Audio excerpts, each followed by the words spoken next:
Assalamualaikum, selamat sejahtera semua. Hari ini kita akan sambung keseimbangan daya untuk tutorial. Pada pelajaran lepas kita dah belajar dah bab ni. So hari ini kita nak buat latihan. Okay, kita akan tengok latihan-latihan untuk 1/3 ni.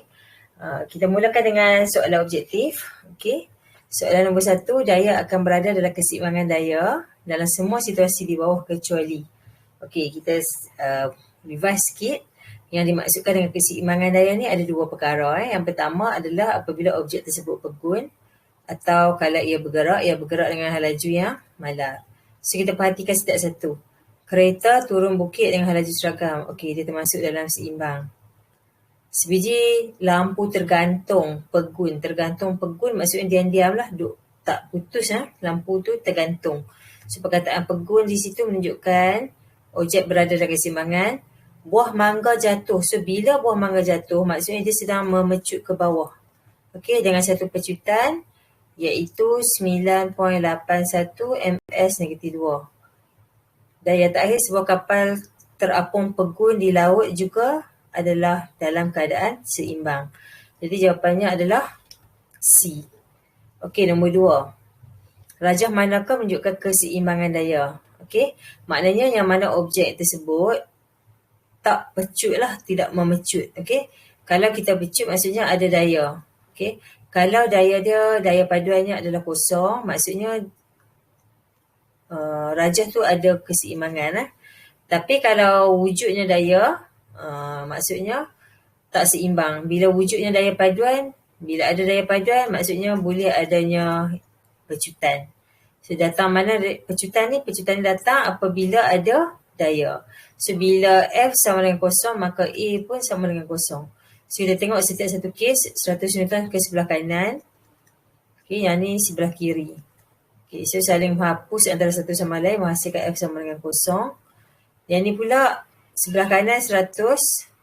Yang ni pun sebelah kanan juga. So last sekali akan dapat 200 Newton. Okay, yang tadi ni kosong Newton.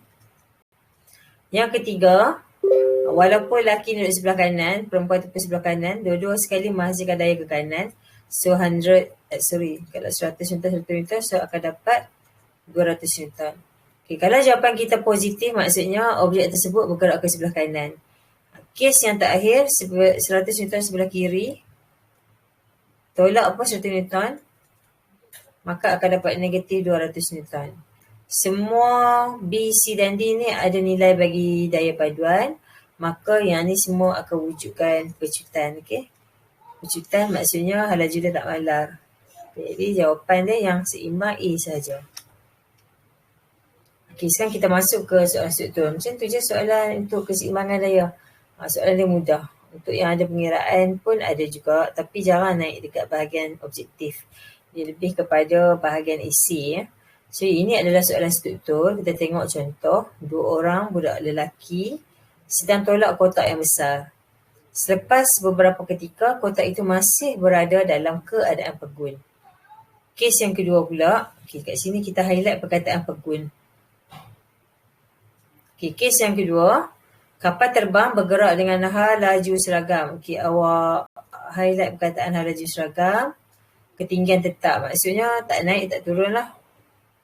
Okay, tak semakin tinggi, tak semakin rendah. Maksudnya satu paras, satu level je dengan satu hal laju yang seragam. So ini menunjukkan diagram 51 tu A dia sama dengan kosong.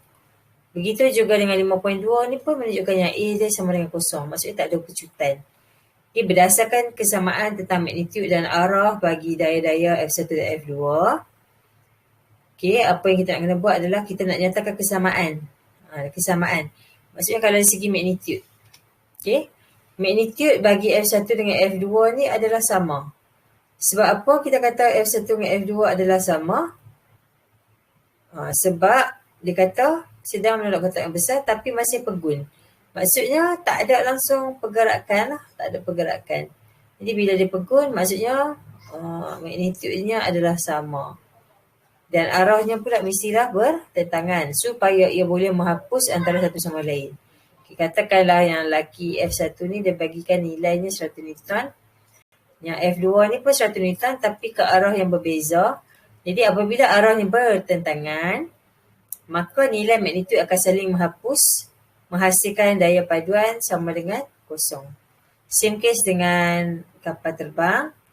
Katakanlah daya ke depan dia 1000 Newton, daya geserannya pun 1000 Newton, maka maka daya paduan akan jadi kosong, menghasilkan pecutan yang sifar ataupun laju seragam. Okey, berapakah daya bersih? Okey, bila kita sebut perkataan daya bersih, maksudnya hasil jumlah lah. Daya bersih ni boleh je digantikan dengan daya paduan. Okey. Jadi berapa daya paduan dia? Lepas kita dah tolak kedua-dua tu, kita akan dapat kosong atau sifar. Berdasarkan jawapan kita di 5A1. 5A1 tadi tu yang ni. Yang ni. Yang magnitud sama dengan arah bertentangan tu kan. Berdasarkan jawapan, namakan konsep fizik yang terlibat. Konsep fizik yang kita nampak kat sini adalah keseimbangan daya. Di mana daya-daya tadi berada dalam keseimbangan, atau kita sebut daya paduannya kosong atau daya sifarnya kosong. Okey, B1. Suatu kapal terbang lain mempunyai F3 lebih besar daripada F4. Okey, tengok balik gambar F3. F3 ni yang depan ni. Okey, yang depan ni. Maksudnya daya tujahan ke depan. Katakan F3 dia nilainya 2000 Newton. Okey, F4 dia 1000 Newton. Jadi kita dapati nilai daya ke depan melebihi daya ke belakang, menghasilkan satu daya paduan. Okey. Jadi bila ada daya paduan, maksudnya daya paduan dah tak dikosong dah. Bila wujudnya daya paduan, maksudnya akan wujudnya pecutan. Okey. Jadi apa yang berlaku kepada kapal terbang tersebut? Kapal terbang tersebut akan memecut ataupun dia akan mengalami pecutan. So kita nak terangkan jawapan, kita boleh sebut apabila adanya daya, okay, bila terdapat daya paduan ataupun apabila daya bersih bukan sifar ataupun terdapat daya bersih, maka F sama dengan MA. Okay, ada wujudnya F, maka adanya A. Jadi kalau F kita kosong, A pun jadi kosong. Okay. So dalam kes ni, kalau kita ambil daya ke depan tu 2000 Newton, tolak 1000 Newton, so kita ada F dia 1000 sama dengan MA, so adalah A tu. So A tidak lagi jadi kosong. Itu yang dimaksudkan dengan keseimbangan daya. Maksudnya, dalam kes untuk F3 lebih besar daripada F4 tu, maksudnya dia dah tak berada dalam keseimbangan daya. Dia dah tidak berada dalam keseimbangan daya, maksudnya dia dah tak bergun ataupun dia dah tak mengalami laju yang malar. Okey, awak kena faham dulu situasi itu sahaja. Okey, soalan C, kita ada 4 batang tiang bendera dengan spesifikasi yang berbeza yang diletak kat atas tanah. Macam mana setiap tiang bendera ni dipacak di atas tanah supaya dia menjadi stabil, tak terbalik disebabkan angin. Okey. So setiap satu cara pasang tu dinyatakan spesifikasi. Yang pertama adalah tentang tegangan maksimum tali. Okey, tegangan maksimum untuk tali bagi P ni adalah 1000 Newton. Okey, dia punya ketumpatan bagi tiang tu sendiri ialah 1500. Flexibility tu maksudnya kelenturan dia, kebolehan dia untuk lentur. Kalau dia kata flexibility low, maksudnya kebolehan dia untuk lentur tu sangat sikit. Dia macam dengan buluh tau. Nak lentur sikit susah. Kalau lentur banyak senang patah. Tu maksud flexibility low. Untuk Q, tegangan maksimumnya adalah 2000 Newton. Maksudnya tali dia tu boleh pegang tegangan yang cukup tinggi sebelum dia putus lah. Tu maksud dia. Okey. Manakala tiang ni, ketupatan dia kecil. Kenapa bila kita belajar fizik, kita nak kena mention tentang ketupatan? Ketupatan ni sebenarnya dia akan mempengaruhi jisim, dia akan mempengaruhi banyak mana daya kita nak guna, kita nak bayangkan kita nak pegang benda ketupatan tinggi, mesti kita perlukan daya yang besar. Okey, maksudnya kalau kita nak benda tu senang untuk kita pegang, untuk nak kurangkan berat, kita kena pilih yang ketupatan dia rendah. Okey? Manakala untuk Q ni, kelunturan dia adalah tinggi. Maksudnya kalau angin mai ke apa ke, dia akan melentur dengan banyak dan tak patah. Itu maksudnya kebolehan dia untuk lentur tu tinggi.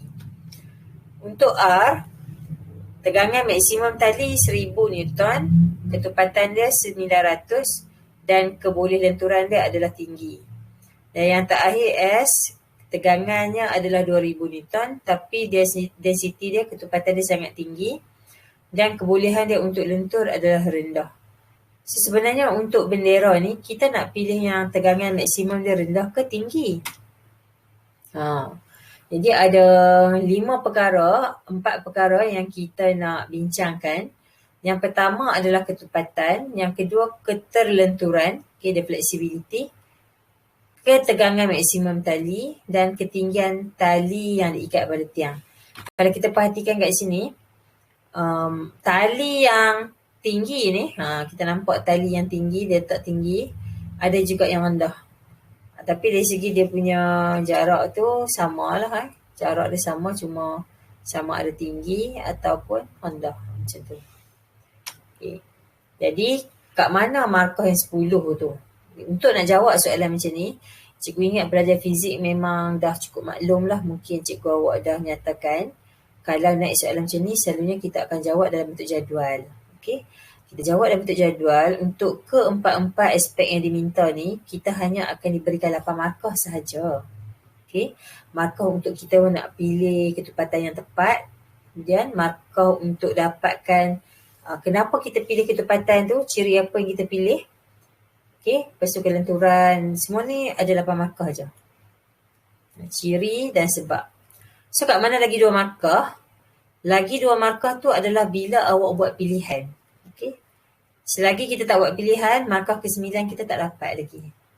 Okay, and last sekali markah ke-10 tu sebenarnya markah bonus lah. Okay, markah bonus. Jadi bila kita jawab exam nanti, pemeriksa nanti akan bantu awak sebaik-baik, seboleh-bolehnya nak bagi markah. Maksudnya kalau ciri kita bagi tu, katalah tak berkaitan dengan aspek yang kita bincangkan, tapi still dia boleh bagi markah ke awak. Contohnya awak cerita ketepatan tiang tinggi. Lepas tu ciri awak ringan. Contoh ringan tu betul, ketepatan tiang tinggi tu salah.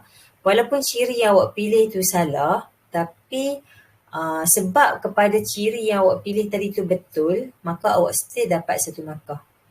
Jadi untuk fizik awak jangan malas tulis jawapan. Jangan rasa down. Katalah awak rasa macam pilihan awak salah ke apa ke, tapi ciri awak betul, penerangan awak ataupun sebab awak betul, awak still layak untuk mendapat markah. Okay, jadi lah ni kita nak bincang balik untuk ketepatan bagi tiang tadi. Kita nak yang rendah. Okay. Kita nampak tadi dia ada bagi 1500, ada yang dia bagi 900 kan. Okay, tak perlu tulis nilai. Sebab apa? Kalau kita baca balik dekat soalan, dia suruh kita terangkan kesesuaian aspek. Okay. Bila dia minta untuk terangkan kesesuaian aspek, awak tak boleh nyatakan nilai. Okay.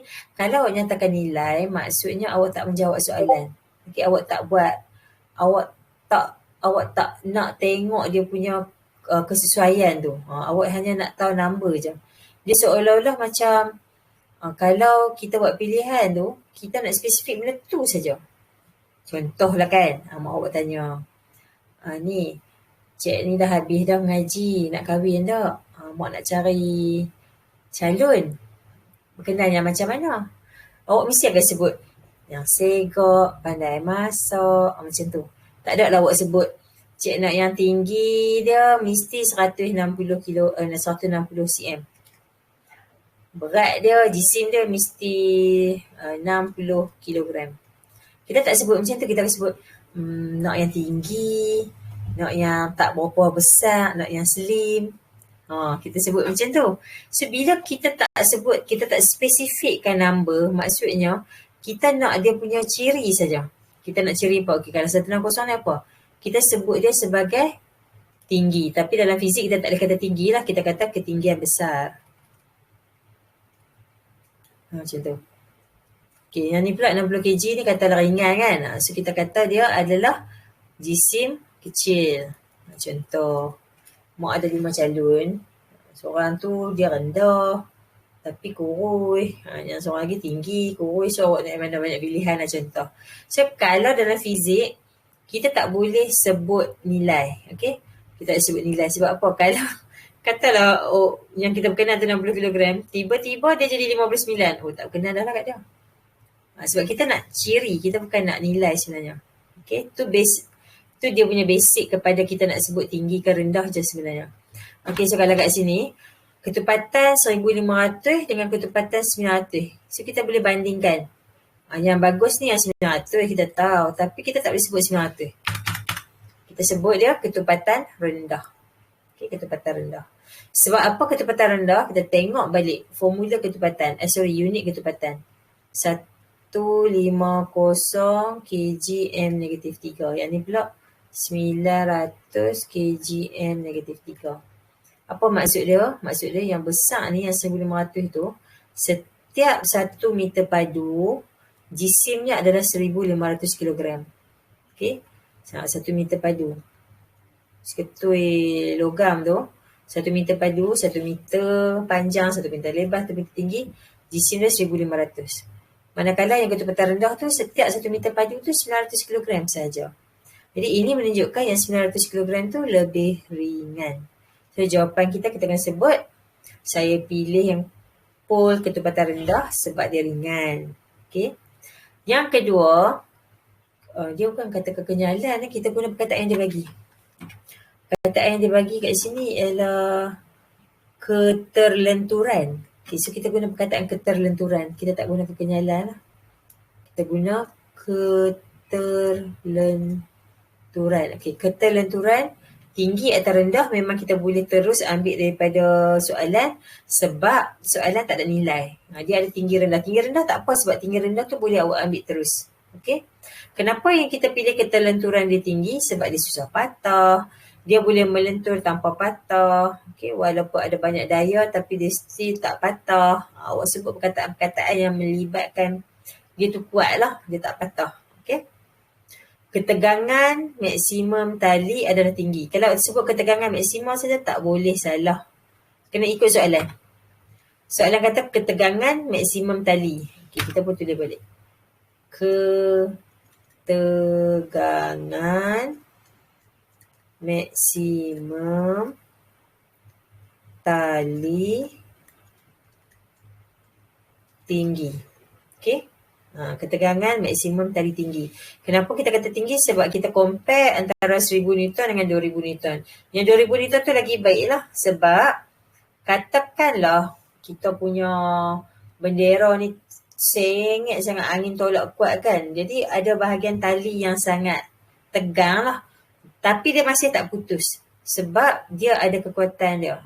Itu yang kita kata ketegangan maksimum tali. Ketegangan maksimum tali ni adalah kuantiti fizik untuk menunjukkan kekuatan dia sebelum dia putus. Okay?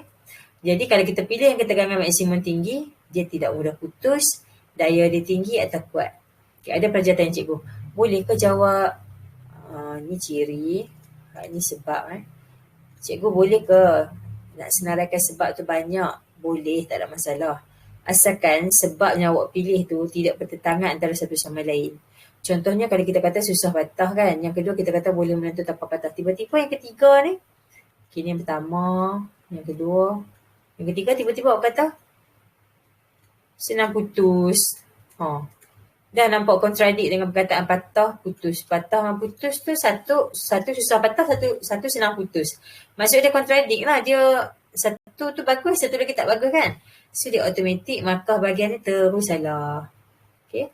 Jadi jangan jawab sebab yang yang kontra dengan sebab-sebab yang awak dah senaraikan.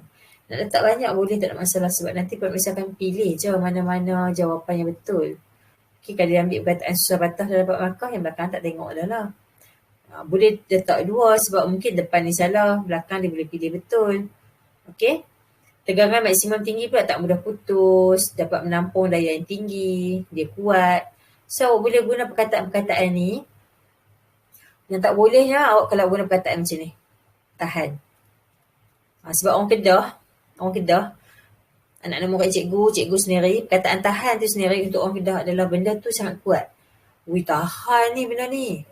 Elok tahan lama. Perkataan tahan sebenarnya dia tak termasuk dalam ciri untuk kekuatan. Tahan tu dia mesti kena ada tahan apa. Dapat menahan daya yang tinggi, dapat menahan tekanan yang tinggi. Macam tu tak apa. Kalau just perkataan tahan saja, tak melambangkan maksud kuat. Okey. Seterusnya, tali mesti diikat dengan kedudukan yang lebih tinggi sebab kita nak hasilkan tiang bendera kita yang lebih stabil, yang tak mudah terbalik, tak mudah terbalik dan lebih kuat.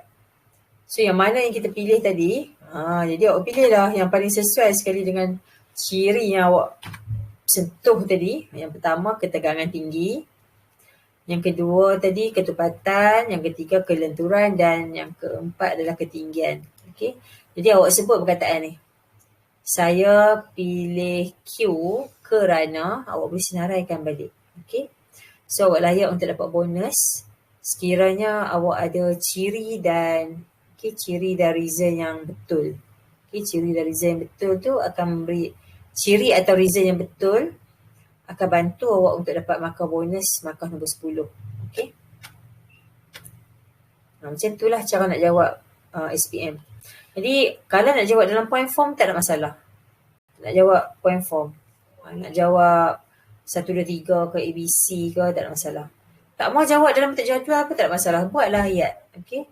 Tapi awak kena ingat sekiranya awak jawab dalam bentuk jadual, advantage juga untuk diri awak sebab mungkin awak terlepas sebab awak dah nampak dah kecepatan rendah sebab apa. Jadi ada ruang-ruang kat sini ni awak boleh tambah lagi bila dah siap kan kita buat ulang kaji kita check balik mungkin kita boleh tambah. Tapi kalau kita jawab dalam esei ayat yang bersambung-sambung tu menyebabkan awak susah nak insert lagi jawapan-jawapan lain. So itu advantage untuk kalau awak jawab dalam bentuk jadual lah. Sekarang kita tengok soalan yang berkaitan dengan keseimbangan daya sekiranya masuk dalam section B, section B atau C, atau kita kata soalan esei lah. Soalan esei. Okay, diagram menunjukkan seorang paraglider terbang dengan penciutan seragam pada ketinggian yang sama. Paraglider ni adik-beradik dengan payung terjun lah, tapi payung terjun dia makin turun ke bawah. Dia hanya lambatkan jatuh kan, tapi paraglider ni kita boleh adjust pula nak terbang kot mana, nak turun, nak tarik apa, nak naik balik, naik apa. So paraglider punya tempoh untuk berada di udara tu sebenarnya lagi lama dan dia boleh dikawal. Pergerakan tu boleh dikawal. Nak compare dengan payung terjun, tak boleh kawal. Dia lebih kepada buka, lepas tu tunggu untuk jatuh lah. Tunggu untuk jatuh. Kita nak landing kat mana. Okey, soalan dia apakah dimaksud dengan seretan? Kat sini kita ada 4 daya. Daya pertama yang kita tahu mesti berat. Okey, daya ke bawah mesti berat. Lawan dengan daya ke bawah, okey, ada beberapa daya lah. Okey, kalau dia duduk atas permukaan meja ke, kita panggil daya ke atas tu tindak balas normal. Okey, kalau dia duduk dalam air, berat lawannya dengan daya apung. Tapi kalau di udara, okey, daya ke atas ni kita panggil dia daya angkat. Okey, daya angkat. Ataupun lift force. Okey, lift force, daya angkat. Kalau dia bergerak ke depan, kita panggil dia daya tujahan. Dan yang berlawanan dengan dia, kalau atas permukaan lantai, kita panggil daya geseran kan. Tapi kalau dekat udara, boleh je nak guna perkataan daya geseran atau daya seretan. Dua-dua betul. Sebab dia melibatkan diseret dalam udara. Okey, diseret dalam udara. So soalan dia, apa yang dimaksudkan dengan daya seretan? So daya seretan ni sebenarnya sama dengan daya geseran iaitu daya yang menentang arah gerakan. Dia sentiasa menentang arah pergerakan. Kalau daya tujahan tu ke depan, maknanya daya seretan ke belakang. Kalau daya tujahan ke kanan, daya seretan ke belakang. Perangai dia sama macam dengan daya geseran lah, sama. Kita terangkan mengapa paraglider boleh terbang ke hadapan dengan penciutan seragam. Penciutan seragam. Pecutan seragam, ada perkataan pecutan. So bila pecutan tak kosong, maksudnya wujudnya F. Okay, daya paduan tak kosong lah. Maksud dia apa? Maksudnya, okay, dia kata pecut ke depan kan? Maksudnya daya tujahan ke depan dengan daya seratan tak sama. Kalau dia sama, maksudnya F dia kosong. Sekarang ni dia cakap ada pecutan. Bila ada pecutan, maksudnya daya tujahan melebihi daya seratan. Okay? Itu yang kita nak faham. Kita nak faham tentang keseimbangan daya. Ada perkataan pecutan, maksudnya daya tujahan dengan daya seratan tak sama. Tapi bila disebut perkataan ketinggian malar, ketinggian malar, apa maksudnya? Daya angkat dengan berat sama. Daya angkat dengan berat adalah sama. Sebab dia tak naik ke atas, dia tak turun ke bawah. Dia sama level. Dia sama level, ketinggian malar. Jadi bila disebut perkataan ada pecutan, kita sebut daya tujahan ke depan melebihi daya seratan. Ini menunjukkan terdapatnya daya paduan ataupun daya bersih tak kosong. Ataupun kita boleh sebut perkataan daya tak seimbang. Tiga-tiga boleh. Wujud daya paduan, daya tak seimbang. Daya tak seimbang tu maksudnya daya tak kosong.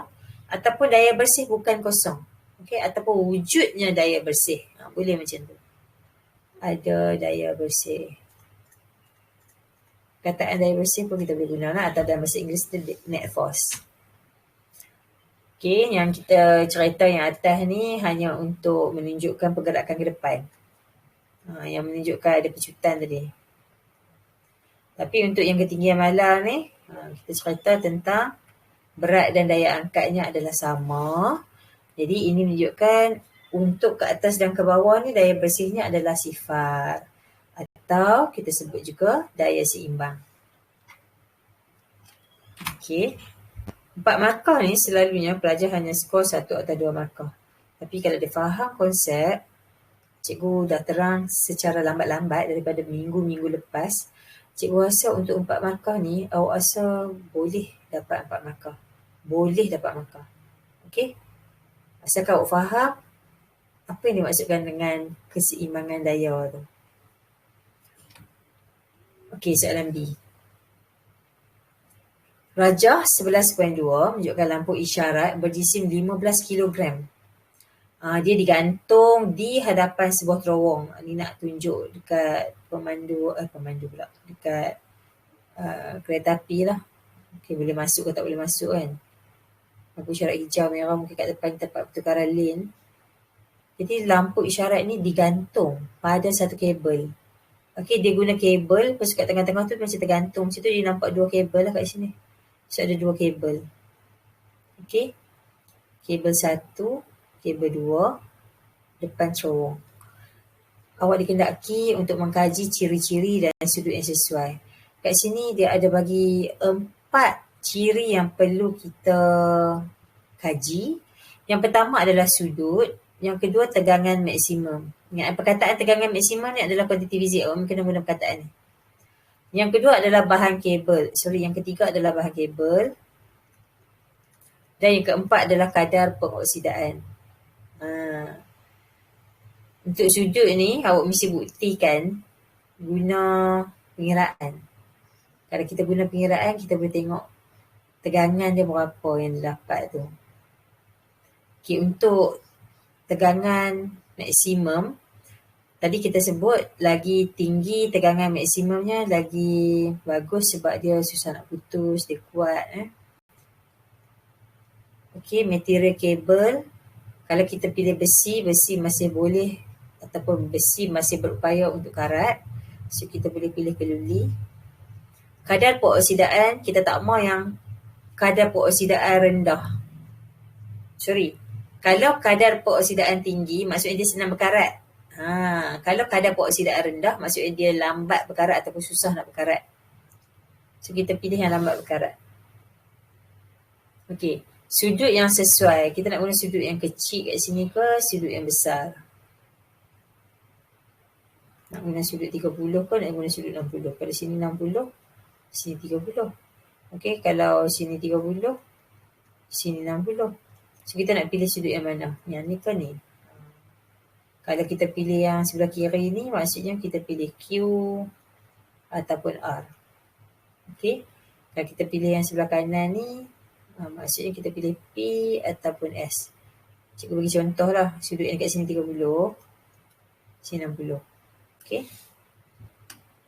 Apa langkah kita nak buat? Kita akan lukis jadual. Okey, kita akan buat jadual. Dalam soalan, dia ada sebut perkataan terangkan kesesuaian setiap ciri dan sudut. Tentukan kabel yang paling sesuai digunakan supaya kabel tidak mudah putus. Okey. Ketika menyokong lampu isyarat tersebut. Perkataan tidak mudah putus ni sebenarnya, kalau awak tulis balik dalam reason, mungkin awak dah tak layak dapat markah sebab awak punya term tak mudah putus tu dah wujud dalam soalan. Jadi tidak mudah putus tu sebenarnya adalah soalan. Kalau awak nak tulis juga, awak kena ada backup. Ada perkataan lain yang boleh menerangkan perkataan yang awak cuba nak guna tu. Sebab perkataan tidak mudah putus tu sendiri dah ada dalam soalan. Awak tak boleh dapat markah lagi. Okey. Kita tengok satu. Kenapa kita pilih theta tinggi? Theta tinggi ni akan hasilkan tegangan kecil. Macam mana kita nak tahu tegangan kecil tu? Awak tengok balik pelajaran yang lepas. Macam mana kita nak cari kat sini, nilai kat sini. Sini adalah tegangan. Okey. Kalau nak cari yang ni, nak cari sini, awak susun balik. Kalau kita susun balik, kita akan dapat kita nak sudut ni kat bawah. Ni macam tu. So theta kat sini. Yang tergantung ni katakan tegangan dia. Sini jadi 30 kan, sini 60. Okey. Kalau awak nak dapatkan T, awak nak guna formula apa? Kalau kita guna cos, okey, nak cari T sama dengan kalau kita guna cos theta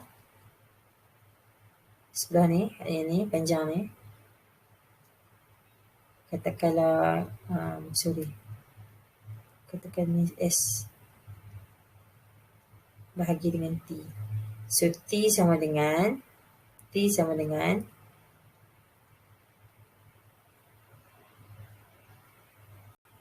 S bahagi dengan cos theta. Okey. Katakanlah S kita ni 5 meter. 5 meter.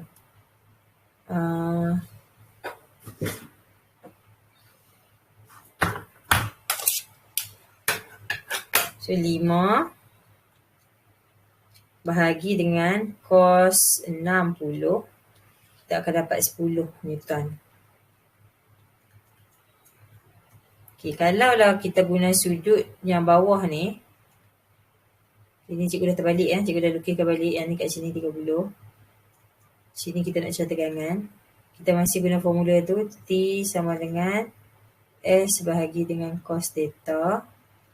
So S tadi kita kata 5 meter, 5 bahagi dengan cos 30.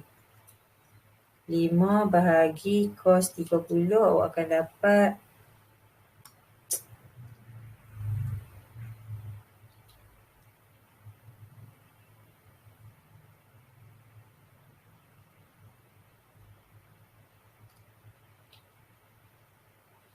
57. Lagi sikit. Awak kira balik boleh tak?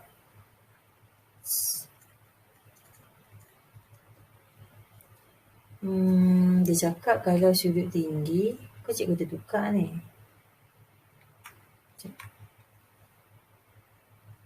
Kalau dekat sini kita lukis balik. Duduk bawah, 90.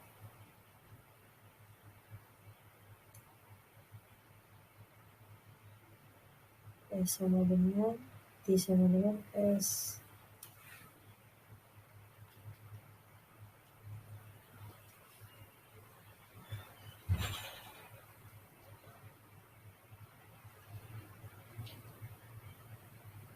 Kalau guna nilai je begitu, dia dapat 57 je. Dia kata kalau sudut besar, tegangan dia kecil. Betul ke? Formula tegangan tadi. T sama dengan S per cos theta. Lagi besar theta, cos dengan theta berkadar sonsang. Sekejap je ni. T sama dengan S bahagi cos theta. S tu yang atas ni. T dengan theta berkadar sonsang. Kalau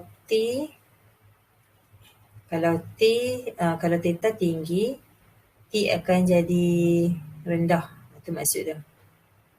Kalau theta rendah, T akan jadi tinggi. Nanti try buktikan. Kita guna formula ni. Kita guna yang ni.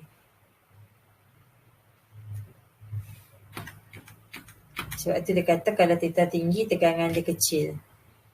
Kita try buktikan tengok. Tapi dia tak suruh buktikan, tak apalah. Guna formula tu je. Okay.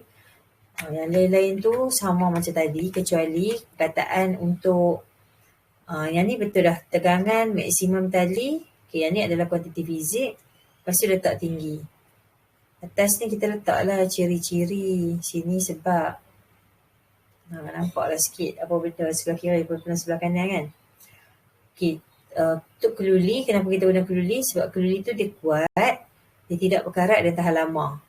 Okay, kadar peroksidaan rendah, tidak berkarat ataupun susah berkarat. Okay, tahan lama. Apa lagi? Tidak reput. Apa-apa perkataan yang awak rasa sesuai, awak nak tambah lagi, tambahlah.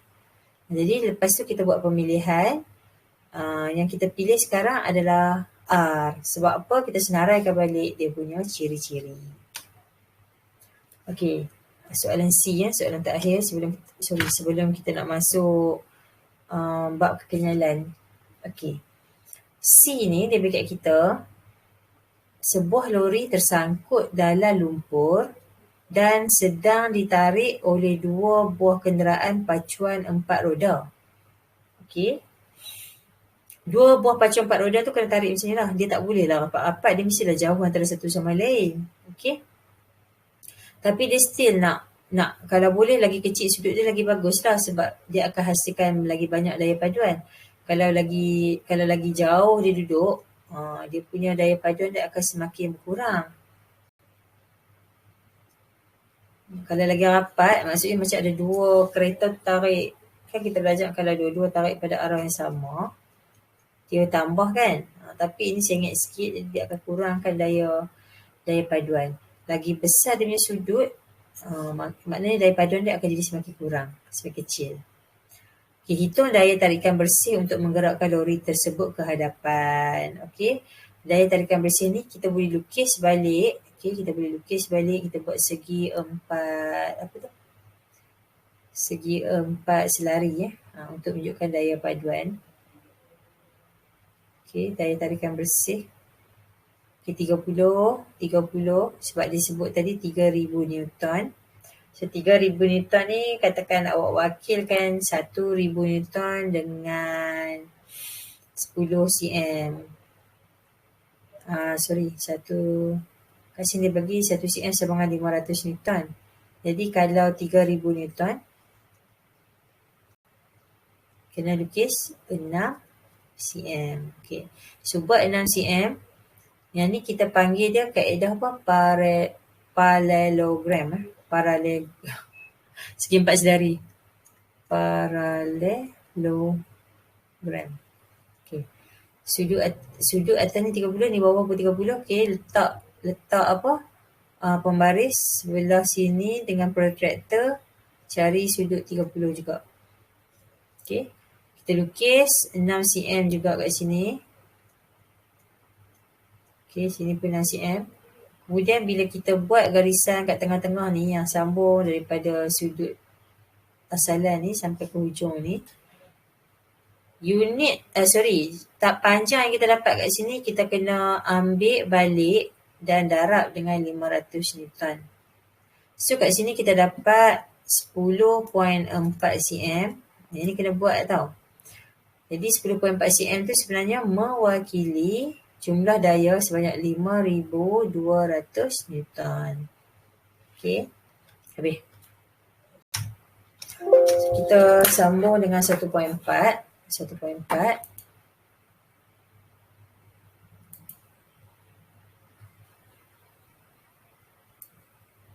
Tajuk 1.4 ni adalah tajuk berkaitan dengan spring ataupun kekenyalan. Apa yang dimaksudkan dengan kekenyalan? Kita tahu definisi kekenyalan ni sebenarnya adalah satu sifat. Kenyalan ni satu sifat yang mana sifat tu ada dalam satu objek. Bila kita kenakan satu daya, dia boleh dimampatkan ataupun dia boleh diregangkan dengan adanya sifat kekenyalan tu. Lepas kita pindah ataupun ubah balik daya yang kita kenakan tadi, dia akan kembali kepada bentuk asal. Contohnya kalau kita ada spring, okay, kita tarik satu spring dengan satu daya, selepas kita buang daya tu ataupun kita lepas tangan kita tu, spring akan kembali kepada panjang asal. Okay, dia boleh panjang, dia boleh kembali kepada bentuk asal tu, menunjukkan dia ada satu sifat iaitu kenyal. Kenyal. Jadi kita akan belajar untuk tajuk kekenyalan ni. Kita nak perihalkan apa maksud kekenyalan. Kita akan tengok eksperimen yang berkaitan dengan daya dengan pemanjangan spring. Kemudian kita akan berkomunikasi tentang hukum yang berkaitan dengan daya dan pemanjangan spring. Last sekali kita akan selesaikan masalah berkaitan dengan spring. Okay. Sebenarnya objek yang kenyal ni bukanlah spring sahaja. Banyak lagi objek lain. Okay. Tapi yang paling senang sekali kita guna ialah spring. Sebab spring ni senang kita nak ukur panjang dia. Kalau kita guna getah pun boleh. Boleh, tak ada masalah. Tapi getah nak mampat tu tak nampak. Tapi spring, dia ada spring selalunya kita bagi dia ikut tarikan graviti. So memang dia nak ada regangan pada waktu dia normal. So kita boleh mampatkan dia dan boleh regangkan lagi. Tapi kalau kita guna getah memang dia kenyal. Tapi pada waktu dia normal, kita nak mampatkan getah tu kita tak nampak. Tak boleh. Jadi paling sesuai sekali, paling elok sekali kita gunakan spring lah. Seseorang lelaki ni dia tarik tali elastik regangan. Selepas bersenam, tali tersebut kembali pada panjang asal. Itu selepas bersenam tinggal pendek balik. Okay, masa dia bersenam, dia tarik berpanjang. So itulah sifat elastik. Okay, kalau kita tengok sifat-sifat bagi spring ni ada banyak lah. Mungkin kita boleh tengok dia panjang. Kita tengok regangan dia. Seorang penerjun sedang melompat sekeping papan terjun. Mengapa papan itu membengkok apabila penerjun itu berdiri di atasnya? Apakah akan terjadi pada papan itu setelah penerjun itu menjunam ke dalam kolam renang? Okey. Sebenarnya masa dia lompat, okey, dia tengah bagi daya. Dia tengah bagi daya pada papan terjun tersebut. So, bila dia terjun ke bawah, maksudnya daya tu dah diubah. Papan yang melentur ke bawah tu nanti dia akan terbidas ke atas dan akan kembali kepada keadaan asal dia lah. Okay. Dia nampak melentur tapi sebenarnya nampak melentur dan membengkok, tapi dia boleh kembali kepada bentuk asal. Tapi kalau papan biasa, papan kayu, kalau dia bengkok, lama-lama dia patah lah. Okay, dia tak melentur. Okay, untuk aktiviti pertama ni, kita nampak ada seutas tali getah, sebuah spring pusar dan span. So, kalau kita tarik, apa yang berlaku adalah akan menjadi semakin panjang. Tapi macam span ni, kita tarik selalunya terkoyak. Okay, tapi kalau kita mampatkan dia, okey lah, dia boleh terpenyek kan. Tapi kalau kita nak tarik tu, dia tak boleh sesuai. Tak boleh sesuai untuk diregangkan. Apabila daya dilepaskan, apa yang berlaku? Yang berlaku adalah panjang bagi spring atau getah tadi tu akan kembali kepada panjang asalnya. Tapi kalau kita guna precision, kita letakkan daya, awak tekan dengan ibu jari, berlekuk dia akan berlekuk. Sebab apa? Bila kita alihkan jari, lekukkan disebabkan oleh jari kita tadi tu masih kekal kat situ. Maksudnya saiz dan bentuknya kekal, tak berubah. Dia jadi lepeh terus. Maksudnya dia tak ada sifat kekenyalan. Okay. So persistent tu tak kenyal maksudnya. Ini adalah contoh-contoh peralatan yang menggunakan aplikasi kekenyalan. Okay. Yang pertama tu adalah, kita panggil apa ni? Yang lompat-lompat ni. Apa? Lupa je kataan ni. Okay, yang ni buaian. Ni alat senaman lah. Ni terjun. Siapa ingat ni panggil apa ni? Yang lompat-lompat. Apa dia? Trampolin. Trampolin. Cikgu ingat pool. Okey, trampolin. Okey, trampolin ni dekat tempat yang biru yang kita nampak ni, dekat tempat biru ni sebenarnya adalah susunan spring yang disembunyikan lah. Takut ada budak jatuh dalam tu kan. Tapi spring-spring yang banyak yang disambung untuk akan menghasilkan trampolin yang boleh membantu budak tu lompat tinggi. Sebab dia boleh melentur, dia boleh panjang, kemudian dia boleh kembali kepada bentuk asal. Jadi trampolin ni selalu juga masuk dalam soalan trial, dan dia juga tambah dengan bab keselamatan lah. Kan tengok kat sini dia letak dengan pagar kat keliling tu kan. Sebab kan lompat tinggi takut sekali jatuh tertanah pula. Macam buaian, selalunya dia akan tanya pasal susunan spring. Okay, nanti kita tengok. So, kalau kita nak bagi definisi kekenyalan, kekenyalan adalah kebolehan objek untuk kembali kepada panjang atau bentuk asal apabila daya luar yang bertindak ke atasnya dialihkan. Perkataan dialihkan ni maksudnya kita buang, kita ubah. Jangan duduk dah atas atau objek kita tu. Dialihkan. Contohnya kita alihkan daya ni, maksudnya penguin ni nanti dah tak ada kat sini. Letak kat tempat lain. Itulah daya dia. Ini kaki orang atau tangan yang duduk tarik tu dah tak ada lah. Dia jadi apa dekat situ. Tu maksud dialihkan. Okay. Dalam fizik, tak semua definisi kita kena bagi guna formula. Ada definisi yang berkait dengan sifat. Sebagai contoh, kekenyalan, inersia. Okay.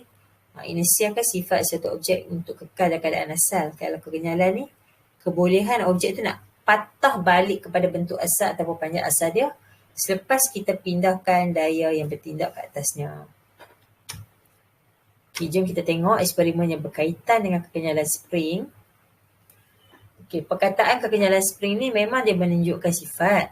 Tapi bila kita buat eksperimen, kita tak boleh guna perkataan lebih kenyal, kurang kenyal. Kita kena gantikan perkataan-perkataan yang menjurus kepada lebih kenyal atau kurang kenyal itu dengan perkataan lain. Kita tengok. So kat sini kita nampak ada dua buaian yang selalu orang duk letak dekat rumah ada hiasan-hiasan kat luar tu. Satu tu bapak dia duduk, satu lagi anak duduk. Yang bapak dia duduk tu, kita nampak regangan bagi spring tadi besar. Manakala yang anaknya duduk tu regangan dia kecil lah, maksudnya dia punya jarak antara satu spring dengan satu spring tu sikit. Yang ni jarak dia banyak. Macam tu. Jadi kalau kita nak buat soalan berkaitan dengan eksperimen ni, cikgu suka kalau awak kenal pasti dulu pemboleh ubah, manipulasi dan bergerak balas. Supaya bila kita dapat yang tu betul, baru kita boleh jawab inference, hipotesis dengan tepat. Okay. So jom kita tengok apa yang membezakan kedua-dua ni. Kita nampak buaian-buaian yang sama. Okay, buaian yang sama. Tapi kita nampak budak ni dengan ayah dia tak sama dari segi jisim ataupun dia punya berat. Okay. Jisim tak sama, of course berat pun tak sama. So kat sini kita nampak berat ayah ni tinggi. Berat ayah dia besar. Yang ni berat dia kecil. Okay, dan kita nampak jarak regangan ataupun panjang tali, panjang spring tu besar. So dia punya regangan tinggi. Yang ni dia ringan, berat dia rendah. So regangan dia pun rendah. Okay. Jadi lepas kita dah dapat dia punya kuantiti fizik ni, kita nampak yang berubah kat sini adalah berat. Okey, yang berubah tu berat. Yang ni adalah MV. Manakala regangan ni adalah RV, sebab bila ada perbezaan berat baru ada perbezaan pada regangan. Yang mana datang dulu? Yang mana datang dulu, yang menghasilkan perbezaan dulu adalah berat. Dan akibat dia daripada perbezaan berat tadi tu, akibatnya adalah regangan pun berbeza. So regangan tu adalah RV ataupun pun boleh ubah bergerak balas, responding. Manakala berat tadi adalah MV, manipulated variable. Okey. Berat ni kita boleh juga guna daya. Kenapa kita guna daya? Sebab apa kita guna daya? Sebab dalam tajuk spring, kita kena tengok balik apa formula yang ada dalam eksperimen yang cuba kita nak buat tu. So kita boleh kaitkan dengan formula F sama dengan Kx. F kat sini adalah daya ataupun berat. X pula adalah regangan. Okay, regangan. K ni pemalar. So pemalar maknanya kalau kita guna spring yang sama, pemalar dia pun sama lah. Okay, kita kata ni buaian yang sama, means diameter dia sama. Bahan nak buat spring tu sama. Diameter gegelung sama. Diameter dawai sama. So itu menunjukkan yang pemalar spring dia pun sama. Okay, so K ni adalah awak punya constant variable. Okay. Ataupun pun boleh ubah yang dimalarkan. Tak ubah. Tak berubah-ubah.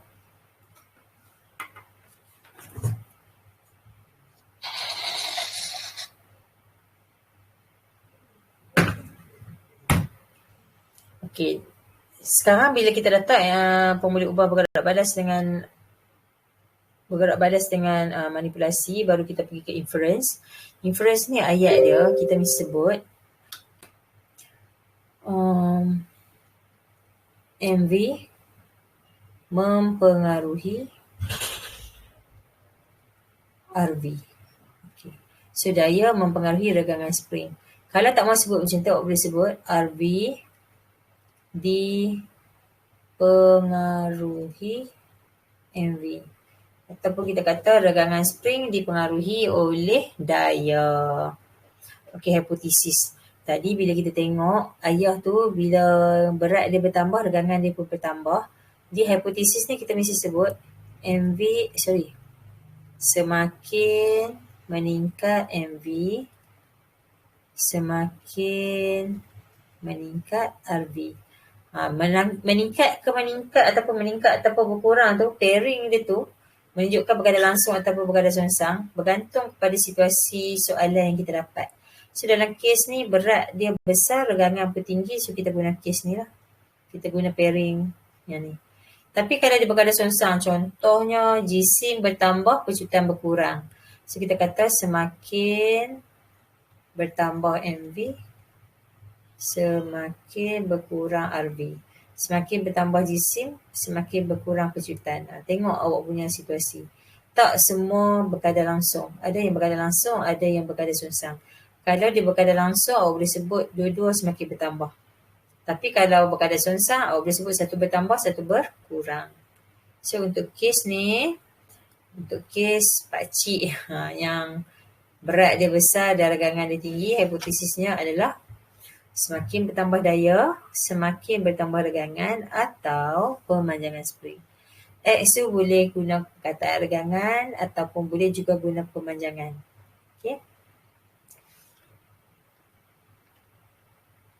Jadi kalau kita diminta untuk set up bahan eksperimen macam ni lah. Kita kena ada plasticine. Plasticine pula. Macam mana sebut spring? Kenapa kena ada plasticine ni? Lepas tu kena ada jarum peniti sebab kita nak bagi mata kita sentiasa tengok selari dengan pembaris tu kat tempat spring tu jatuh kan. Kalau tak ada jarum peniti, awak kena letak pembaris lah supaya dia sentiasa selari. Plasticine pula. Spring yang semakin memanjang tu, jarum peniti tu bantu untuk nak tunjuk di mana tempat dia berakhir, pemanjangan tu berakhir. Kaki retort tu fungsi dia kita nak pegang pembaris dan nak gantung spring. Okey. Kenapa nak kena guna pembaris? Sebab X tu adalah satu kuantiti fizik yang memerlukan pembaris sebagai alat pengukurannya. Jadi bila kita sebut kataan regangan ataupun pemanjangan, awak kena ada pembaris. Okey, kena ada pembaris. Jadi untuk tujuan kita punya ayat untuk mengkaji hubungan antara MV dan RV. Okey, untuk mengkaji guna ayat yang cikgu bagi ni. Sama je, cuma awak ubah kat perkataan MV dengan RV sahaja. Untuk mengkaji hubungan antara MV dan RV. Pun boleh ubah manipulasi, tadi kita dah sebut daya, ataupun kalau awak sebut berat pun boleh. Tapi sebab cikgu sebut kenapa kita pilih daya, sebab kita nak relatekan dengan formula kekenyalan F sama dengan Kx. So F ni kita guna daya kat sini lah. Okay.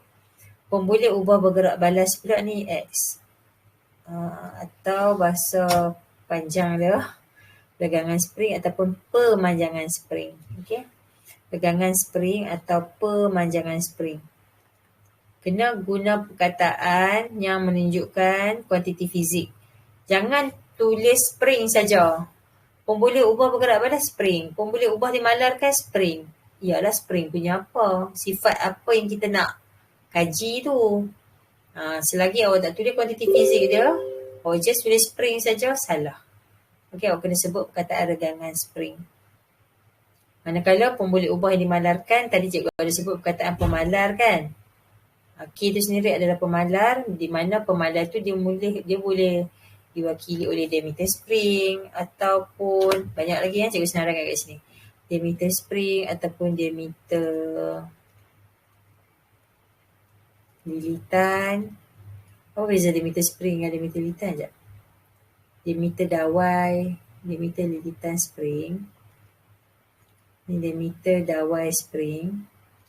Okay, diameter dawai spring ni maksudnya dia guna dawai tebal. Okay, kalau lilitan spring ni satu besar macam tu, ataupun satu lagi dia belik kecil-kecil. Macam tu. Okay. Lagi yang membezakan adalah bahan, jenis bahan. Jenis bahan ni selalunya kita tak anggap sebagai pun boleh ubah yang kita boleh ukur. Sebab dalam fizik selalunya semua benda tu ada alat pengukuran.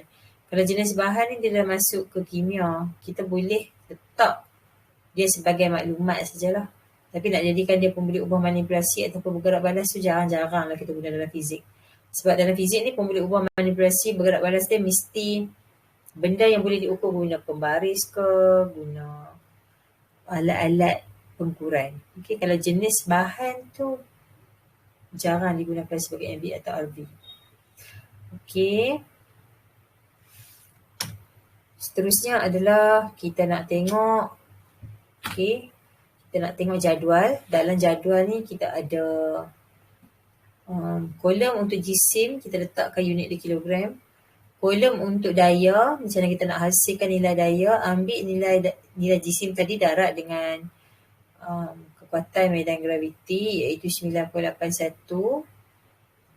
KL LCM tu adalah berapa panjang selepas kita gantungkan dengan pemberat tertentu, dan X cara nak cari dia adalah L tolak dengan LO. LO apa? LO adalah panjang sebelum kita gantung apa-apa pemberat, ataupun kataannya adalah panjang asal. Langkah berjaga-jaga yang perlu kita lakukan semasa buat eksperimen ni, yang pertama adalah kita nak pastikan beban yang bersesuaian supaya spring yang kita guna tu dia boleh kembali kepada bentuk asal. Sebab sifat spring ni sebenarnya memang dia boleh memanjang berkadar terus dengan daya, tapi dia ada sifat rosak tu. Maksudnya dalam hukum untuk dia ada buat eksperimen dia tu bentuk dia macam ni. Daya dengan pemanjangan sentiasa berkadar langsung. Sampai dah satu waktu tengok rosak. Tengok daya dia. Tengok dia punya spring macam tu. Kenapa dia macam tu? Rupa-rupanya dia punya daya tu dah melebihi had kenyal dia. Spring dia rosak. Maksudnya lepas kita angkat balik daya yang menyebabkan dia tertarik tu, dia tergang tu, spring tu dah tak upaya nak patah balik. Spring tu dah tak boleh nak patah balik. Contohnya, buayan adik awak yang naik atas tu, naik-naik sekali bila awak turun, dah tak mau pendek balik. Panjang. Dah jadi macam dawai. Kenapa jadi macam dawai? Sebab spring kita rosak. Kenapa dia rosak? Kerana dah melebihi had kenyal. Okay, had kenyal adalah had ataupun daya maksimum yang mampu spring tu tanggung supaya selepas kita ubah dia boleh kembali kepada panjang asal.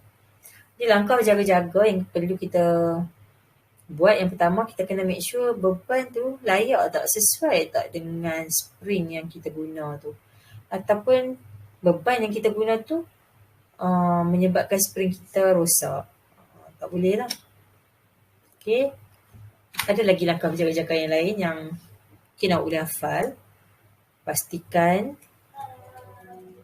kedudukan mata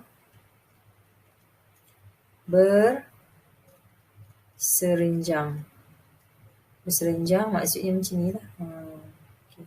Berserenjang dengan apa? Berserenjang dengan skala bacaan. Ni apa nama alat ni? Kena sebutlah bacaan apa.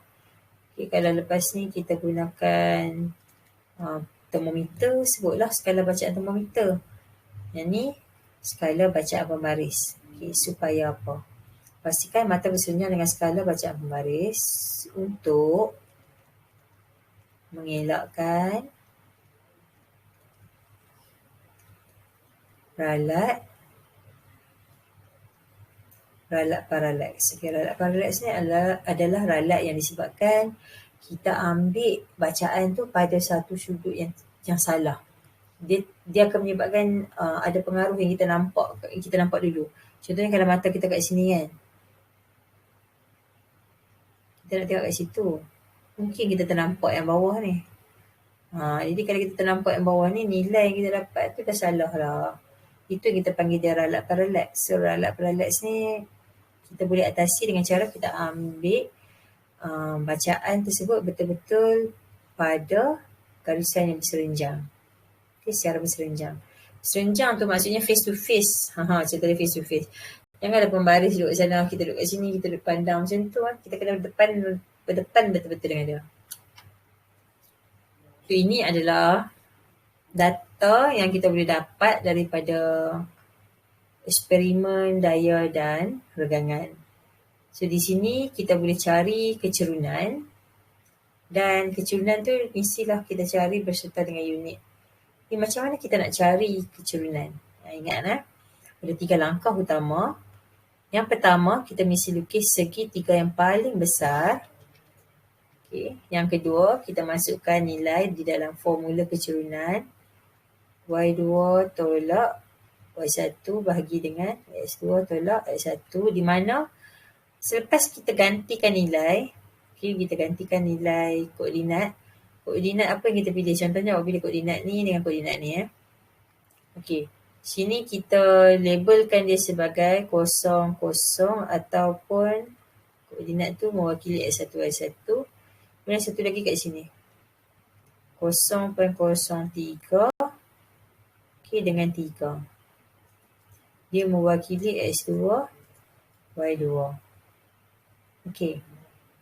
Jadi kat sini kita masukkan dalam formula Y2 tolak Y1, 3 tolak 0 bahagi dengan X2 0.03. Ini mana ada titik tak ada? 0.03 tolak 0. So tekan kalkulator dapat 100. Unit dia untuk Y, untuk paksi Y kita tengok unit kat atas ni N. Okay, tulis N. Untuk bawah ni paksi X, unit dia meter. Kita kat sini meter. Jadi awak akan dapat 100 Newton meter negatif 1. Yang tu adalah unit yang tepat untuk kecerunan graf yang kita buat macam ni. Katakanlah masa dalam awak exam nanti, awak letakkan unit X ni adalah sentimeter. Tak ada masalah. Dengan syarat nilai ni nanti pun unit yang betul. 0.01 m maksudnya 1 cm. Jadi kat sini letaklah di 1 cm. Okay, 0.03 cm. Jadi jawapan akhir awak nanti awak akan dapat adalah unit N cm negatif 1. Okey, tengoklah unit apa yang awak guna nanti yang bersesuaian. Kemudian bila diminta untuk kita menghitung luas di bawah graf sampai nilai yang dia bagi. X sama dengan 6 cm. Kat mana X sama dengan 6 cm? Sini 0.03. Sini 0.04, 0.05, 0.06 kat sini ni. Terkeluar pada graf tu. So, kita nak lukis. Sebab 6 cm tu sebenarnya membawa maksud apa kalau dalam meter. Kena tukar dulu sebab ni unit dia meter. So, X sama dengan 6 cm tu maksudnya 0.06 meter. Okey. Kat sini dia bagi 6 cm. Kat ni dia cari 3. Okey, awak bagi ni. X sama dengan 3 cm. So, kalau X sama dengan 3 cm, X sebenarnya sama dengan 0.03 meter. Okay, yang atas ni awak padam. Kita tak guna 6 cm. Kita guna 0.03. Tak muat pun. Okay, kat sini. So, kalau kita dah lorekkan dia, kita nampak bentuk bagi kawasan yang kita nak cari tu bentuk dia adalah segitiga. So, kalau segitiga, formula untuk cari luas segitiga, setengah, darab panjang, darab lebar. So, setengah darab dengan panjang dia 3N. Jangan tinggal dia punya unit Darab dengan lebar dia 0.03. Tengok unit kat sini. Meter. So, kita dapat 3 darab 0.03 dapat 0.09 bagi 2 0.045 nm. Okey. Apa tu darab balik unit Newton dengan meter. Itulah jawapan kita untuk nak cari luas di bawah graf. Kenapa kena cari luas di bawah graf? Luas di bawah graf ni sebenarnya menunjukkan kerja yang dilakukan. Cuba tengok unit ni. Unit Newton meter ni sebenarnya adalah unit untuk kerja. Ini kerja yang dilakukan oleh spring semasa spring tadi diregang sehingga 3 cm telah menghasilkan kerja sebanyak 0.045 Newton meter. Itu maksudnya. Kalau kita cari kecerunan ni pula apa kegunaan dia? Nak cari kecerunan ni sebenarnya untuk nak tengok ni adalah formula F sama dengan Kx. K sama dengan F per X. Jadi kita nak cari K. Apa dia K? K adalah pemalas spring. So yang ni adalah pemalas spring. Buat.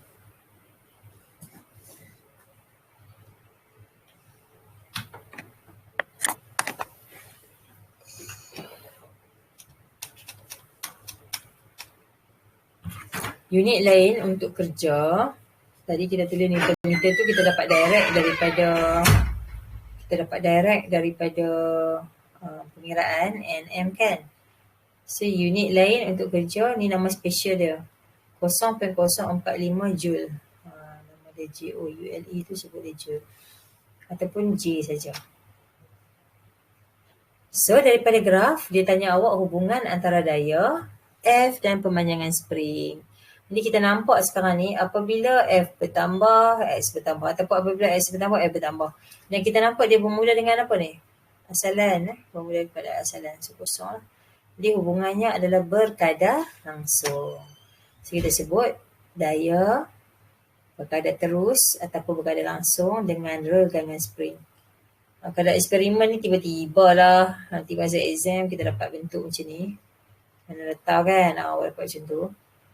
Awak tak boleh kata berkadar terus, awak sebut daya meningkat secara linear dengan X. Boleh? Okay, jadi perbincangan dia, kita nak nyatakan kuantiti fizik yang diwakili oleh kecerunan graf tadi. Kuantiti fiziknya adalah pemalas spring ataupun K. Okay. Luas di bawah graf pula mewakili Nah, apa luas di bawah graf kat sini? Ini salah ni, kecerunan ni. Kecerunan. Luas di bawah graf mewakili pemalas spring. Luas pula mewakili tenaga keupayaan kenyal. Okey, ada dua benda lah yang kita boleh dapat daripada graf. Fizik ni dia selalunya bila dia suruh kita analisa graf, dia nak kita wakilkan maksud tu kepada apa. Kalau masa kita belajar form 4 dulu, kan kita belajar tajuk graf garis lurus, graf gerakan, graf gerakan. Sama ada sesaran lawan masa, ataupun laju lawan masa, ataupun pecutan lawan masa. Setiap satu graf tu, kecerunan dia boleh mewakili apa-apa. Kalau macam jarak, sesaran lawan masa, kecerunan dia mewakili hal laju. Kalau hal laju lawan masa, kecerunan dia mewakili pecutan. Jadi untuk spring, graf F lawan X tu, kecerunan ni sebenarnya mewakili K. Okay, mewakili K. Manakala luas di bawah graf ni, mewakili tenaga keupayaan kenyal. Habis. Kita nak tengok hukum yang berkaitan dengan daya F dan pemanjangan spring. Kita belajar tadi hubungan. Kemudian sebenarnya kita nak tengok ada satu hukum yang melibatkan pemanjangan spring ni. Namanya adalah hukum Hooke. Apa yang hukum Hooke sebut? Hukum Hooke sebut pemanjangan spring ni sebenarnya berkadar terus dengan daya yang dikenakan dengan syarat tak melebihi had kenyal. So dia datang pada formula ni lah. F sama dengan KX. So kita nampak F berkadar langsung dengan X. Yang ni adalah basic. Orang nak hafal apa yang hukum Hooke sebut. F dengan X berkadar langsung. Okay, apabila F bertambah, X pun bertambah. Jadi apa hukum Hooke sebut? Kita tengok balik. Hukum Hooke kata pemanjangan spring adalah berkadar terus dengan daya. Okay, tapi ada syarat dia. Syarat dia, F yang kita kenakan tadi tu tidak melebihi had kenyal. Sebab apa? Sebab kalau F lebih pada had kenyal, X dah tak bertambah dah. Sampai satu waktu nanti graf kita dia tak mau naik dah macam tu, tiba-tiba duduk macam ni. Sebab apa tak mau naik dah? Kawasan ni menunjukkan yang had kenyal bagi spring tersebut telah dilampaui. Ataupun kita kata spring kita dah rosak. Okay, spring kita dah tak boleh kembali kepada bentuk asal.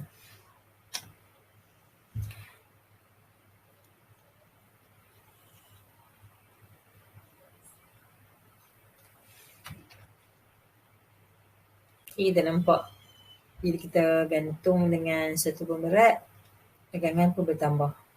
Tambah lagi pemberat, legangan akan lagi bertambah. Jadi ini menunjukkan yang persamaan hukum Hooke tu F sama dengan KX. Okay, F sama KX. Untuk aktiviti seterusnya, kita nak tengok tujuan dia adalah kita nak analisa graf F lawan dengan X untuk menentukan nilai pemalas spring K dan tenaga keupayaan kenyal.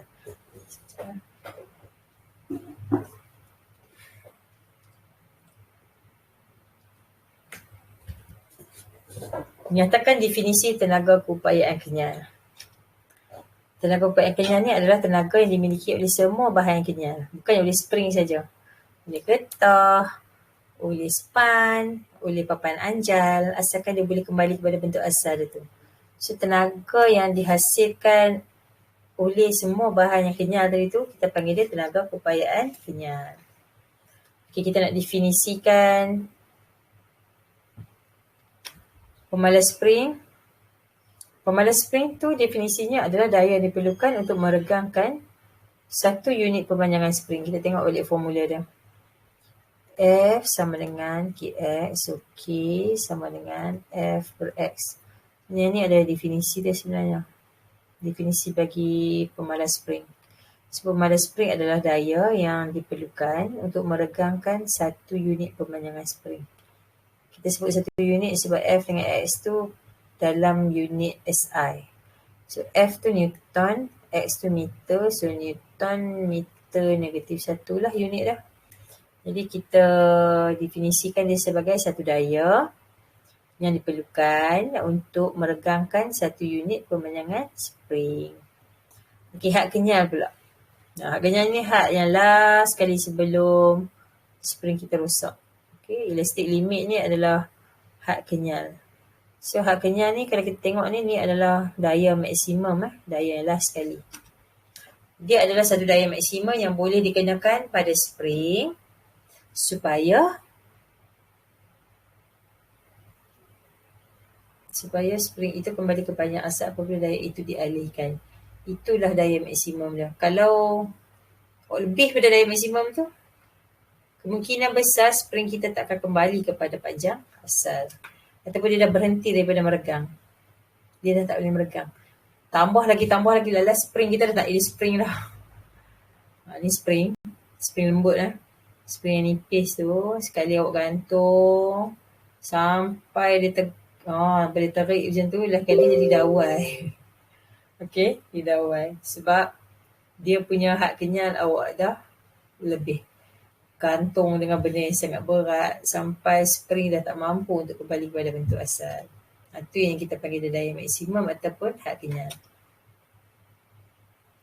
Okey, dengan merujuk kepada graf F lawan X dan bersamaan F sama KX, studi bersamaan untuk tenaga keupayaan dalam sebutan. Okey, formula dia, graf dia, graf F dengan X tu, graf dia bentuk macam ni. So, kalau dia kata tulis persamaan untuk tenaga keupayaan kenyal, tenaga keupayaan kenyal kan luas di bawah graf. Luas di bawah graf tadi formula dia apa? Setengah darat panjang darat lebar. Setengah darat F darat dengan X. Jadi formula ni darat, ni X. Okey, ataupun setengah Fx. Jadinya berdasarkan graf tu, kita dah boleh keluarkan satu formula untuk tenaga keupayaan kenyal. Tenaga keupayaan kenyal adalah luas di bawah graf ataupun setengah Fx. Okey. K pula, formula F sama dengan Kx. Jadi kita nak tulis bersamaan untuk tenaga keupayaan kenyal. Kait dengan F sama dengan Kx, tenaga keupayaan kenyal dia EP sama dengan setengah Fx. Ini kita ambil daripada graf, direct daripada graf. So kalau kita ambil balik tempat F tadi, kita ganti dengan Kx. Kita ambil formula ni. F sama dengan Kx. Okay, kita ambil balik F sama dengan Kx ni, kita bubuh kat tempat F ni. Okay, kita bubuh kat tempat F ni. Ni dia akan ada 2 kali X lah. Kx lawan X jadi X square. Jadi selain pada formula tenaga keupayaan kenyal kita boleh guna setengah Fx, kita juga boleh guna formula setengah Kx square. Okay. Itu kalau kita insert masuk formula yang asas ni lah. F sama Kx. Kita akan dapat setengah Kx square.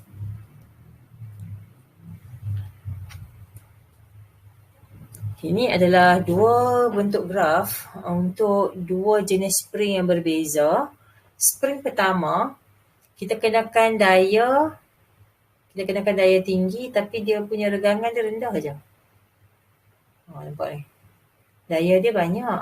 Okey, daya dia mungkin sampai 4 tapi regangan dia sikit. Yang ni pula daya baru 3 Newton tapi regangan dia banyak. Maksudnya spring yang hijau ni dia lembut. Dia mudah meregang. Yang ni dia keras. Dia susah nak regang. Selalu yang keras ni dia lambat putus. Yang lembut ni dia mudah putus. Okey. Yang ni dia susah putus. Susah putus ataupun sukar putus. Okey, dia tahan lah. Atau kalau kita nak sebut dia kekerasan tinggi lah. Kekerasan tinggi spring satu ni. Okay. Daripada graf, kita boleh keluarkan berapa nilai bagi pemalas spring. Untuk spring nombor 1, okay, spring nombor 1 ni, pemalas dia kita guna formula kecurunan lah. Formula kecurunan F per X. Okay, F per X. So, kalau kita ambil kat sini, katakan kita ambil dekat 3, ambil pairing dia. 3 pairing dengan 0.03. So ambil yang dekat Y, 3 Newton, bahagi dengan 0.03 meter. 3 Newton bahagi dengan 0.03 meter. Dan kita akan dapat 100 Newton per meter. Untuk K2, kita ambil dekat sini. Kalau kita ambil kat sini, dia punya paksi Y dia 3. Itu ke 3? Okey, 3. Bahagi dengan 0.06 meter.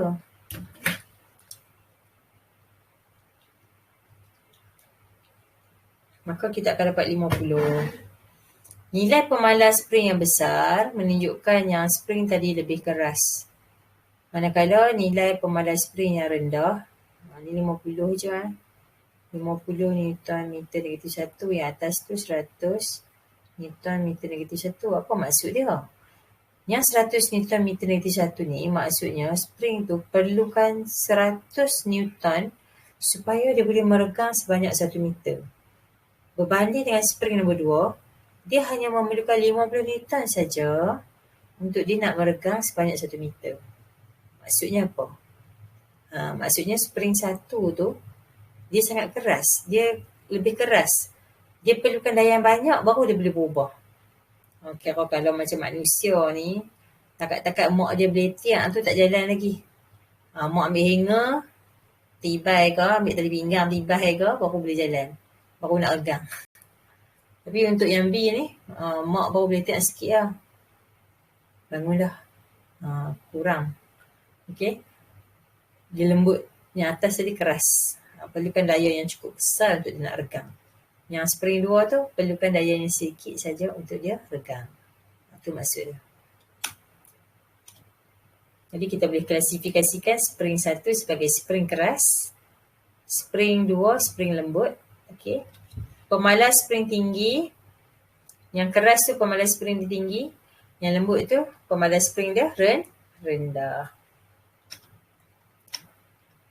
Okay, jadi kat bawah ni kita ada satu rajah untuk graf.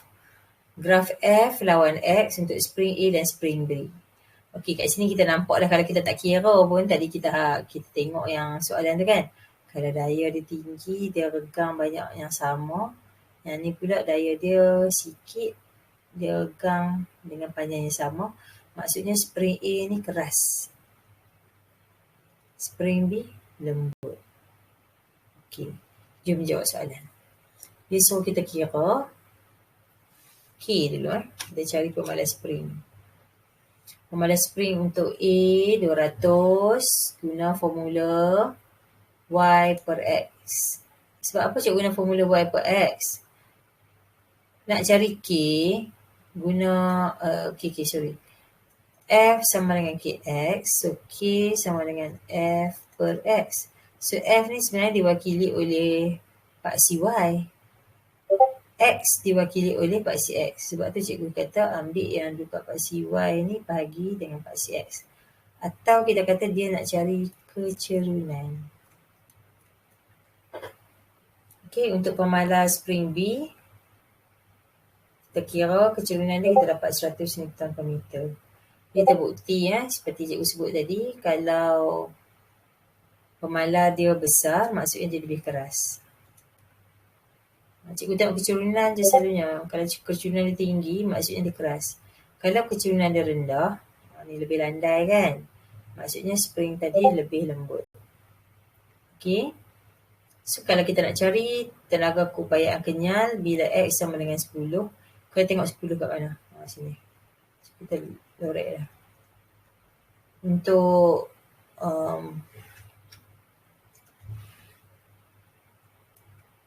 yang ni dia definisikan masuk pemalas daya tu.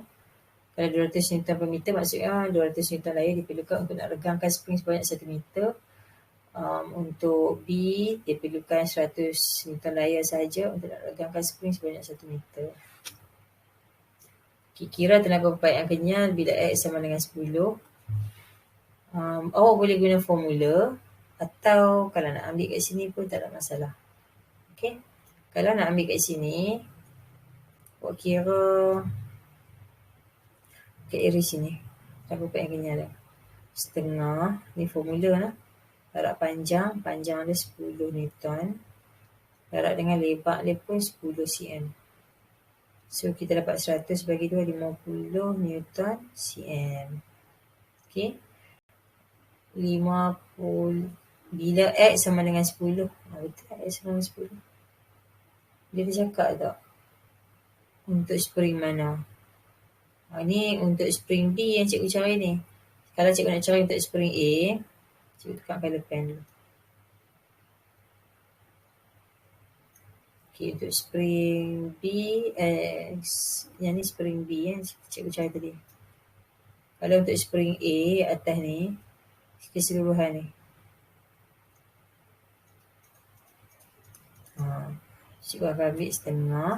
Jarak panjang ni 20. Jarak dengan lebar dia 10. So 20 darab 10, 200. 200 bagi 2 dapat 100. Unit dia Newton cm. Okay, Newton cm. Okay, kalau awak nak tukar kepada joule, awak nak tukar kepada unit istimewa, unit special untuk kerja, awak kena tukar ni daripada awal lagi. Sentimeter tu kena tukar kepada meter. Okay, awak tak boleh biar dia jadi sentimeter lagi. Kalau tidak, awak tak boleh tukar daripada joule. Joule ni maksudnya special unit untuk unit SI Newton meter. Okay, atau nama lain dia 1 Newton meter. Jadi kat sini tukar siap-siap lah.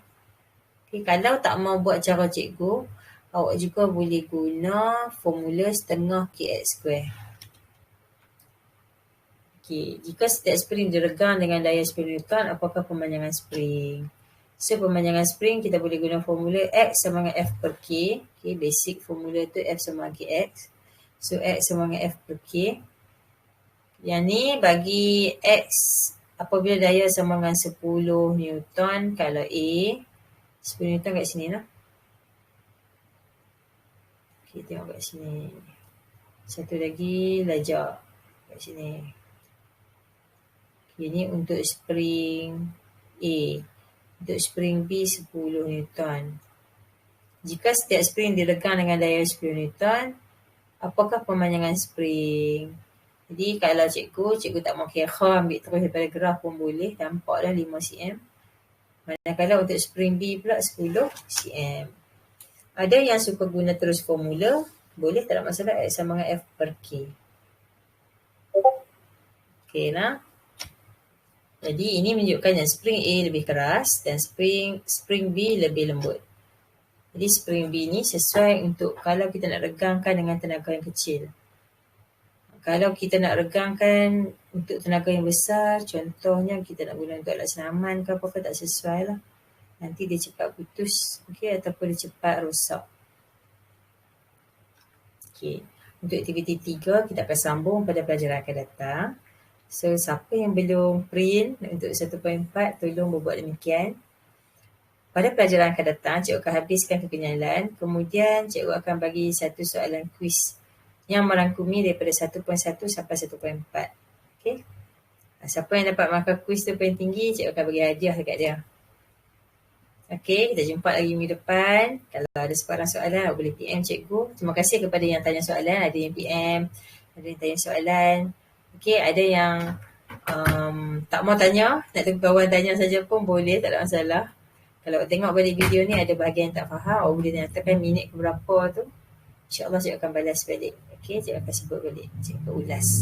Setakat tu saja. Terima kasih. Selamat beristirahat. Bye-bye. Sama-sama. Sama-sama. Bye. Assalamualaikum.